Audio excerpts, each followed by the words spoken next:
15 જેટલા ગામો સંપર્ક વિહોણા બન્યા છે। જો કે ગત રાત્રિ દરમિયાન મહુવા સહિત પંથકમાં પડેલા અવિરત વરસાદને કારણે આ સ્થિતિ સર્જાઈ છે।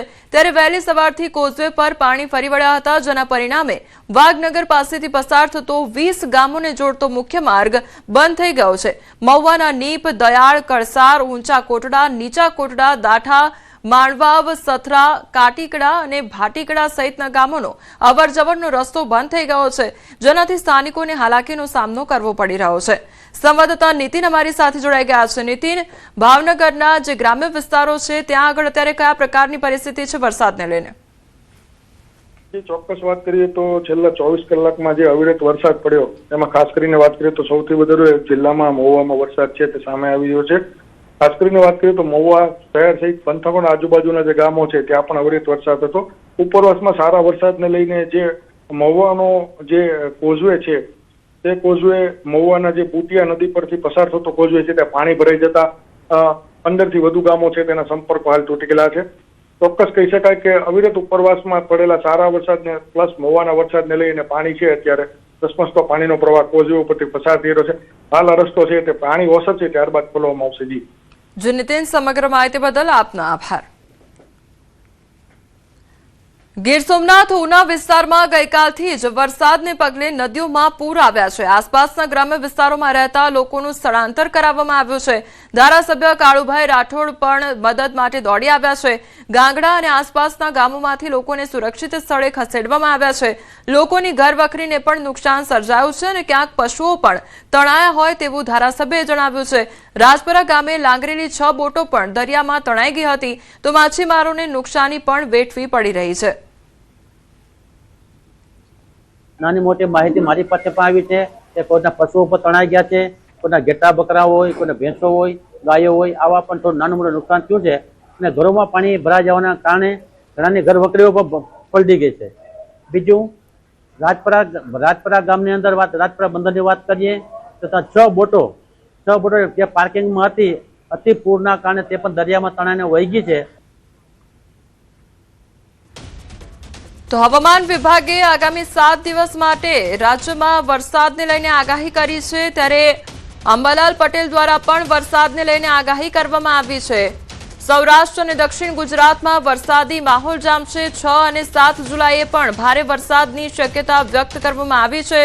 વડોદરા, ભરૂચમાં વરસાદનું જોર વધવાની સંભાવના છે। દક્ષિણ ગુજરાતમાં ભારેથી અતિભારે વરસાદની આગાહી કરવામાં આવી છે। અંબાલાલ પટેલ દ્વારા વરસાદને લઈને આગાહી કરવામાં આવી છે। પૂર્વ મધ્ય ગુજરાતમાં ગાજવીજ સાથે વરસાદ વરસશે તે પ્રકારની આગાહી। સૌરાષ્ટ્ર અને દક્ષિણ ગુજરાતમાં વરસાદી માહોલ જામશે, તો 6 અને 7 જુલાઈએ પણ ભારે વરસાદની આગાહી કરવામાં આવી છે। રાજ્યમાં આગામી 24 કલાક દરમિયાન વરસાદી માહોલ યથાવત રહેવાની શક્યતા। તો હવામાન નિષ્ણાંત અંબાલાલ પટેલની આગાહી મધ્ય ગુજરાત, પૂર્વ ગુજરાત, સૌરાષ્ટ્ર અને દક્ષિણ ગુજરાતના વિવિધ વિસ્તારોમાં ગાજવીજ સાથે વરસાદ પડી શકે। 6 અને 7 જુલાઈ દરમિયાન દાહોદ, પંચમહાલ, મહીસાગર અને લુણાવાડા સહિતના વિસ્તારોમાં ભારે વરસાદની શક્યતા। વડોદરા અને ભરૂચ જિલ્લામાં પણ વરસાદનું જોર વધી શકે, જ્યારે દક્ષિણ ગુજરાતમાં ભારેથી અતિભારે વરસાદની આગાહી કરવામાં આવી છે। લગભગ હજુ ગુજરાતના ભાગોમાં વરસાદ થવાની શક્યતા રહેશે। તારીખ 7મી સુધીમાં હજુ પણ ગુજરાતના ભાગોમાં વરસાદ થવાની શક્યતા રહેશે। દક્ષિણ ગુજરાતના ભાગોમાં ભારેથી અતિભારે વરસાદ થવાની શક્યતા રહેશે। દક્ષિણ સૌરાષ્ટ્રના ભાગોમાં પણ ભારે વરસાદ થવાની શક્યતા છે। અને આ ઉપરાંત લગભગ ઉત્તર ગુજરાતના ભાગો, મધ્ય ગુજરાતના ભાગો, વડોદરાના ભાગો, દાહોદના ભાગો, પંચમહાલના ભાગોમાં પણ વરસાદ થવાની શક્યતા રહેશે। અમદાવાદ, ગાંધીનગરના ભાગોમાં પણ હજુ વરસાદ થવાની શક્યતા રહેશે। બંગાળની ખાડીમાં 8 જુલાઈ આસપાસ નવી વરસાદી સિસ્ટમ સર્જાય તેવી શક્યતા છે, જેના કારણે 10 થી 17 જુલાઈ દરમિયાન ગુજરાતના વિવિધ વિસ્તારોમાં ફરી વરસાદી માહોલ સક્રિય બની શકે છે। તો મધ્યપ્રદેશમાં ભારે વરસાદ પડવાના કારણે નર્મદા નદીના જળસ્તરમાં વધારો થવાની શક્યતા વ્યક્ત કરવામાં આવી છે। તેની અસર ગુજરાતમાં પણ જોવા મળી શકે છે। સાથે જ સાબરમતી નદીમાં પણ પાણીની આવક વધવાની સંભાવના છે।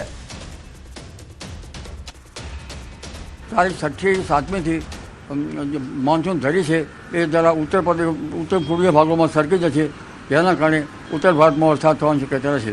મધ્યપ્રદેશના ભાગોમાં ભારેથી અતિભારે વરસાદ થવાની શક્યતા રહેશે, જેના કારણે નર્મદા નદીનું જળસ્તર વધી શકે અને બંનેની ઊંચાઈમાં પાણીની આવક આવી શકે।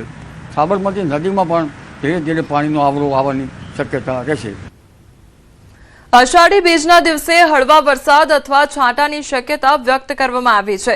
અંબાલાલ પટેલ મુજબ અષાઢ સુદ બીજની સાંજે દેખાતી સફેદ સર્પાકાર વીજળીને શુભ સંકેત માનવામાં આવે છે, જ્યારે લાલ રંગની વીજળી શુભ માનવામાં આવતી નથી.